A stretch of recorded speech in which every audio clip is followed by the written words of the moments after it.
Hello everyone, आज के इस वीडियो में हम पढ़ने वाले हैं क्लास 12 फिजिक्स का बहुत ही इंपॉर्टेंट टॉपिक जो आपके बोर्ड एग्जाम में बार बार पूछा जाता है, जो है संधारित्रों के संयोजन। तो संधारित्रों का संयोजन किसे कहते हैं और संधारित्रों के संयोजन के दो प्रकार होते हैं, एक होता है श्रेणी क्रम संयोजन और एक होता है समांतर क्रम संयोजन। तो इन दोनों के बारे में पूरा हम डिटेल में समझेंगे और मैं आपको विश्वास दिलाता हूं कि आप यदि इस वीडियो में बने रहें तो बहुत ही आसानी तरीके से आपको समझ में आएगा। तो चलिए हम समझ लेते हैं। तो यहाँ पे हमने लिख दिया है संधारित्रों का संयोजन। संयोजन कहे या सम्मोहन कहे, दोनों बात एक ही है। तो सबसे पहले संधारित्रों का संयोजन का मतलब क्या होता है। तो यदि संधारित्र यहाँ पे हम जानते ही हैं और संयोजन का मतलब होता है जुड़ना। तो जब दो या दो से अधिक संधारित्र आपस में जुड़ते हैं तो उसे ही हम क्या कहते हैं, संधारित्रों का संयोजन कहते हैं। समझ में आ गया होगा आपको। तो आप क्या लिखेंगे, परिभाषा आप यही लिखेंगे कि दो या दो से अधिक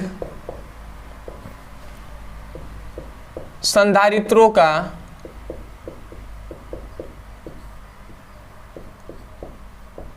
आपस में दो या दो से अधिक संधारित्रों का आपस में जुड़ना ही संधारित्रों का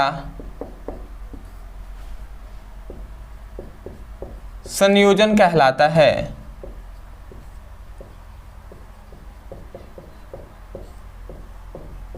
तो आशा करते हैं कि आपको परिभाषा समझ में आ गया होगा कि जब दो या दो से अधिक संधारित्र आपस में जुड़ते हैं तो उसे ही हम जुड़ना ही क्या कहलाता है, संधारित्रों का संयोजन कहलाता है। अब संधारित्रों के संयोजन के दो प्रकार होते हैं। तो सबसे पहला प्रकार होता है जिसे हम कहते हैं श्रेणी क्रम संयोजन। श्रेणी क्रम संयोजन या इसे ही हम श्रेणी सम्मोहन के नाम से भी जानते हैं। तो देखिए श्रेणी क्रम संयोजन किसे कहते हैं, तो इसको परिभाषा समझने के लिए आपको सबसे पहले एक हम परिपथ बना रहे हैं, उसको आप समझना है। तो देखिए हम क्या बना ले रहे हैं, यहाँ पे हम तीन संधारित्र ले रहे हैं। एक ये हमने संधारित्र ले लिया, एक और यहाँ पे हमने ले लिया और एक यहाँ पे हमने ले लिया। तो देख रहे हैं यहाँ पे हमने तीन संधारित्र को ले लिया है। अब इन तीनों संधारित्र मान लेते हैं, ये संधारित्र C1 है, ये C2 है, ये C3 है और इसका विभव V1 है, इसका विभव V2 है और इसका विभव V3 है और तीनों आपस में ये जुड़े हुए हैं।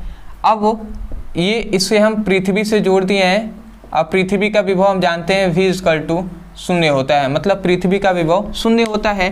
और इसमें हमने क्या किया, ये जो संधारित्र है इस पर हमने +Q आवेश दिया है। ठीक है, ये हमने एक परिपथ बना लिया है संधारित्रों का संयोजन का। तो हमने कह रहा है कि यहाँ पे तीन हमने संधारित्र लिया है और जब हमने इस पर +Q आवेश दिया, ठीक है, तो इस पर विभव V1, इस पर विभव V2 और इस पर विभव V3 उत्पन्न हो गया। और याद रखेंगे जब हम इस पर आवेश दे रहे हैं तो इस पर जो आवेश होगा वो भी Q होगा। ये C1 संधारित्र पर इस पर जो आवेश होगा वो भी Q और इस पर जो आवेश होगा वो भी Q होगा। इसका मतलब क्या कि जो आवेश है वो क्या होता है, नियत होता है। नियत मतलब एक सामान्य होता है, कभी बदलता नहीं है। तो श्रेणी क्रम संयोजन में क्या होता है, जो आवेश होता है वो नियत होता है। तो यही हम परिभाषा कहेंगे कि दो या दो से अधिक संधारित्रों का ऐसा संयोजन जिसमें आवेश का मान नियत होता है उसे श्रेणी क्रम संयोजन कहते हैं। आशा करते हैं आप समझ गए होंगे। देखिए परिभाषा को रटना नहीं है, आपको समझ कर याद करना है। ये संधारित्र ही ना है तो हम कहेंगे कि दो या दो से अधिक संधारित्रों का ऐसा संयोजन जिसमें आवेश का मान नियत होता है उसे श्रेणी क्रम संयोजन कहते हैं। तो परिभाषा हम लिख दे रहे हैं, तो आप यही लिखेंगे कि दो या दो से अधिक संधारित्रों का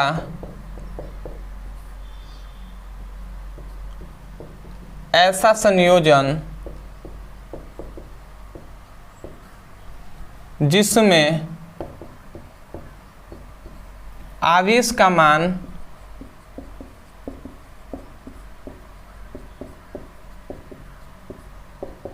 नियत होता है उसे हम क्या कहते हैं? श्रेणी क्रम संयोजन कहते हैं। श्रेणी क्रम संयोजन कहते हैं। तो परिभाषा आपको समझ में आ गया, ये परिपथ हमने बनाया, ये आपको समझ में आ गया। तो सबसे पहले अब इसकी हम गणना स्टार्ट कर रहे हैं। तो सबसे पहले हम क्या लिखेंगे? यहाँ पे सबसे पहले हम गणना करेंगे कि श्रेणी क्रम संयोजन में कुल विभव। तो हम लिखेंगे श्रेणी क्रम संयोजन में कुल विभव। अब कुल विभव हम कैसे ज्ञात करेंगे? जब ये जो विभव V1 है, V2 है, V3, जब इन तीनों को जोड़ेंगे तभी तो कुल विभव निकलेगा ना। तो कुल विभव को हम V से दर्शाते हैं, और जब V1, V2 और V3 तीनों को जोड़ देंगे तो कुल विभव निकल जाएगा। तो इसको हम कोष्ठ में बंद कर देते हैं और इसको हम समीकरण फर्स्ट मान लेते हैं। ठीक है, अब आगे थोड़ा सा समझेंगे आप। सबसे पहले हमने श्रेणी क्रम संयोजन के लिए कुल विभव निकाल दिया। अब चूंकि हम इतनी बात जानते हैं, यहाँ से ही हम करते हैं, थोड़ा सा जगह है नीचे, तो चूंकि हम लिखेंगे चूंकि हम जानते हैं। अब हम जानते हैं क्या? हम जानते हैं कि संधारित्र C इक्वल टू, यहाँ पे थोड़ा सा समझेंगे, संधारित्र C इक्वल टू, नीचे दिखाई दे रहा है ना, चलिए, C इक्वल टू Q/V होता है। यह बात हम जानते हैं, संधारित्र C इक्वल टू Q/V होता है। अब इस V का हमें मान निकालना है। तो V को यदि हम भाग में इधर है, इधर आएगा तो गुणा कराएगा, गुणा कराएगा कि नहीं? तो देखिए हम इधर सॉल्व कर रहे हैं, तो ये इधर आएगा तो गुणा कराएगा, तो CV/Q हो जाएगा, होगा कि नहीं? अब इसी को यहाँ पे ध्यान से समझेंगे, ये भी इधर, इसी को यहीं पे रहने देते हैं, C इधर गुणा में, इधर आएगा तो भाग कराएगा। तो यहाँ से जो V का मान निकला वो Q/C मिला। Q/C मिला कि नहीं मिला? बिल्कुल मिला। तो देखिए ये जो V का मान निकला है, ये कुल विभव के लिए V का मान हम रखेंगे Q/C। इसी प्रकार V1, V2 और V3 का निकालेंगे। तो हम लिखेंगे इसी प्रकार क्या हो जाएगा? यदि हम V1 के लिए निकालें तो V1 विभव के लिए हम क्या निकालेंगे? यहाँ पे देखिए Q जो है Q/C1 लिखेंगे, और दूसरा V2 के लिए क्या हो जाएगा? Q/C2 हो जाएगा, और V3 के लिए क्या हो जाएगा? Q/C3 हो जाएगा। आप कहेंगे कैसे? तो देखिए, जैसे यहाँ पे हम जानते हैं इतनी बात कि श्रेणी क्रम संयोजन में जो आवेश है वो C1 पे भी Q है, C2 पे भी Q है, और C3 पे भी Q है। इसीलिए हमने आवेश की जगह पर Q रख दिया है। और मान लेते हैं श्रेणी संधारित्र 1 के लिए हम ज्ञात कर रहे हैं, तो C1 हमने लिख दिया, C1 के लिए V1 है ना, तो V1 के लिए हमने C1 लिख दिया, V2 के लिए C2 और V3 के लिए C3 रख दिया। समझ गए होंगे आप।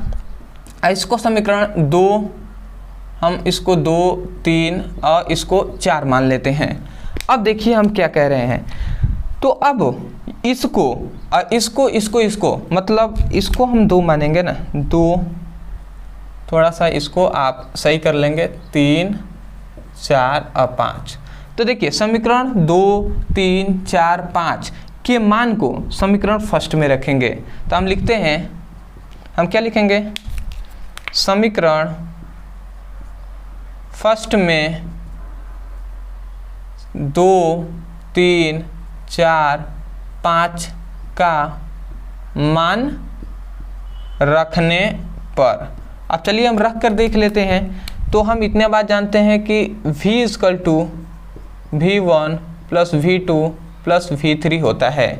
अब V के जगह पे हम क्या लिखेंगे? Q/C लिखेंगे। तो ये हम लिख दे रहे हैं Q/C। V1 के जगह पर Q1 C1 लिखेंगे, V2 के जगह पर Q/C2 लिखेंगे, अब V3 के जगह पर Q/C3 लिखेंगे। ये हमने लिख दिया। अब यहाँ पे हम आगे थोड़ा सा सॉल्व करके दिखा देते हैं आपको। देखिए इधर हम लिख दे रहे हैं Q/C लिख दिया।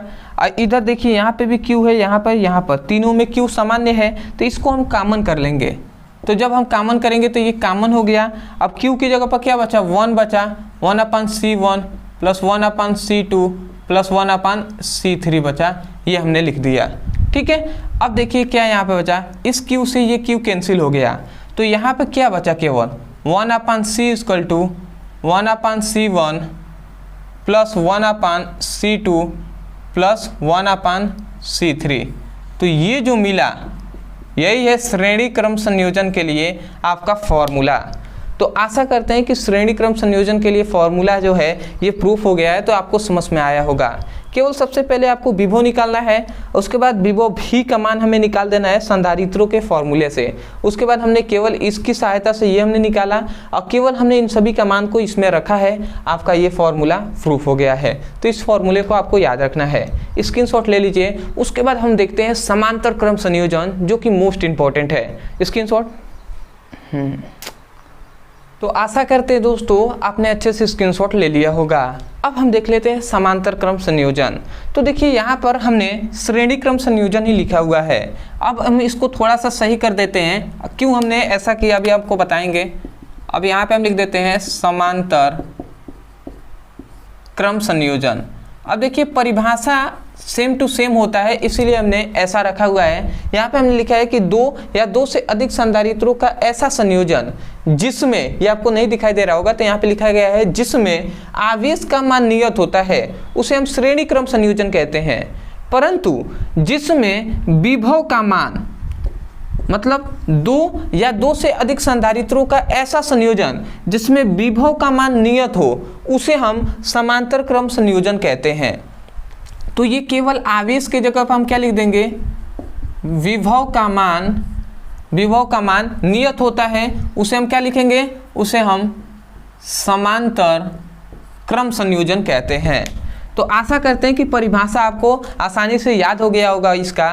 तो आप क्या कहेंगे कि 2 या 2 से अधिक संधारित्रों का ऐसा संयोजन जिसमें विभव का मान नियत होता है, उसे हम समांतर क्रम संयोजन कहते हैं। अभी आपको प्रैक्टिकली समझ में यहाँ पे तब आएगा जब फिगर से हम आपको समझाएंगे। ठीक है, तो इसको आप समझिएगा। यहाँ पे हम 3 सबसे पहले संधारित्र ले रहे हैं, एक यहाँ पे, एक यहाँ पर और एक यहाँ पर। हमने यहाँ पर 3 संधारित्र ले लिया है। देखिए यहाँ पे हमने 3 संधारित्र ले लिया है, जो है C1, एक है C2 और एक है C3। अब इन तीनों को ध्यान से आप समझेंगे थोड़ा सा।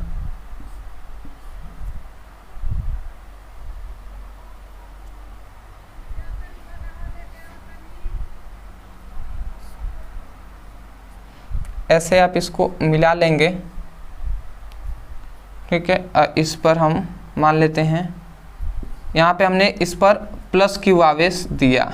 ठीक है, इसका विभव क्या है, पृथ्वी के विभव से हमने जोड़ दिया पृथ्वी से, जहाँ पर विभव क्या है, 0 है।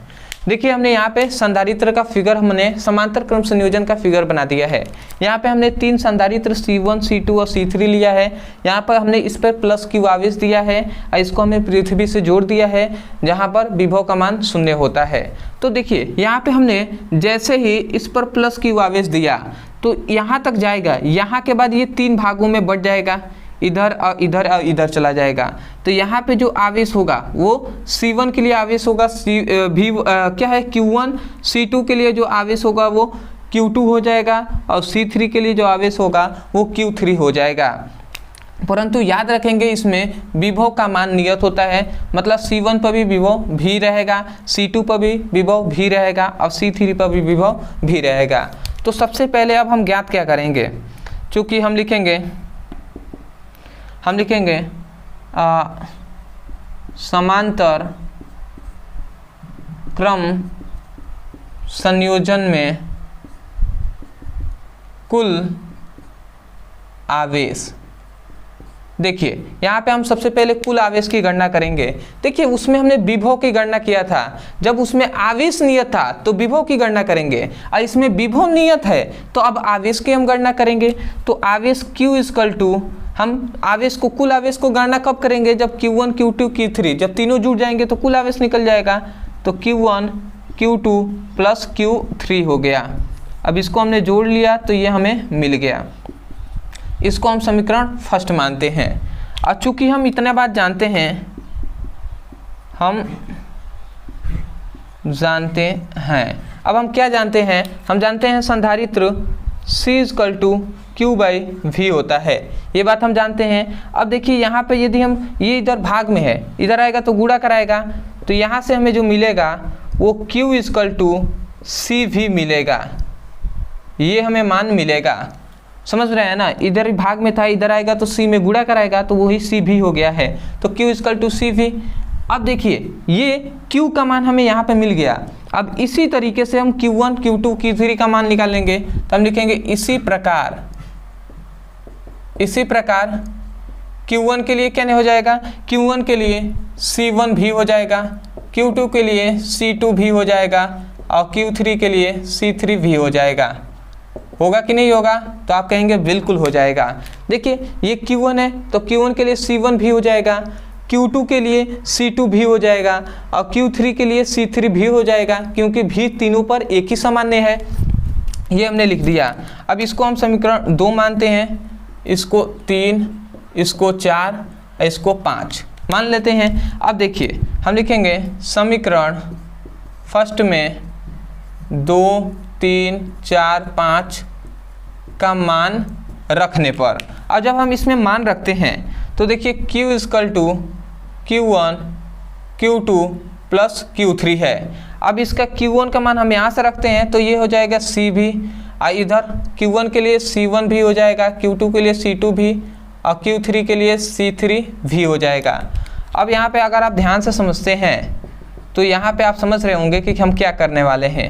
यहाँ पे विभव देखिए V भी सभी में एक सामान्य है, तो V को कॉमन कर लेंगे, तो जब कॉमन करेंगे तो यहाँ पर C1 plus C2 plus C3 बच जाएगा। अब यहाँ से V कैंसिल हो जाएगा, दोनों गुणा में है, तो जब कैंसिल हो गए तो यहाँ से हमें क्या मिला, यहाँ से हमें फॉर्मूला मिला C = C1 plus C2 plus C3, तो ये हमें मिल गया। ये आपका हो गया प्रूव्ड। ठीक है, तो समांतर क्रम संयोजन के लिए फॉर्मूला है C = C1 plus C2 plus C3। तो ये है आपका, अच्छे से आपको समझ में आ गया होगा। प्रतिरोध के लिए जस्ट इसके अपोजिट हल होता है और संधारित्र के लिए इस प्रकार हल होता है। तो आशा करते हैं आपको समझ में आ गया होगा। अदरवाइज यदि आपको समझ में आया है तो एक बार कमेंट सेक्शन में जरूर बताइएगा कि वास्तव में आपको ये वीडियो कैसा लगा।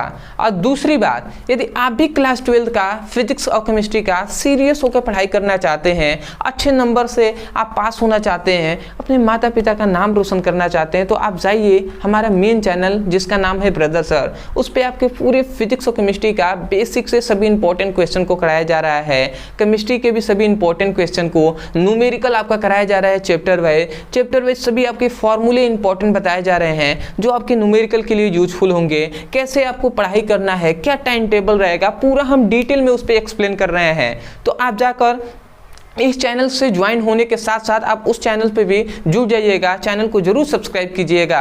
अदरवाइज आप जानते ही होंगे कि फिजिक्स के नोट्स के लिए बहुत से स्टूडेंट कह रहे थे, तो फिजिक्स का नोट्स जो है ओनली 69 रुपये में आपको पूरे क्लास 12 के फिजिक्स का नोट्स दिया जा रहा है। तो नीचे दिए गए नंबर पर आप मैसेज करके भी आप नोट्स को ले सकते हैं।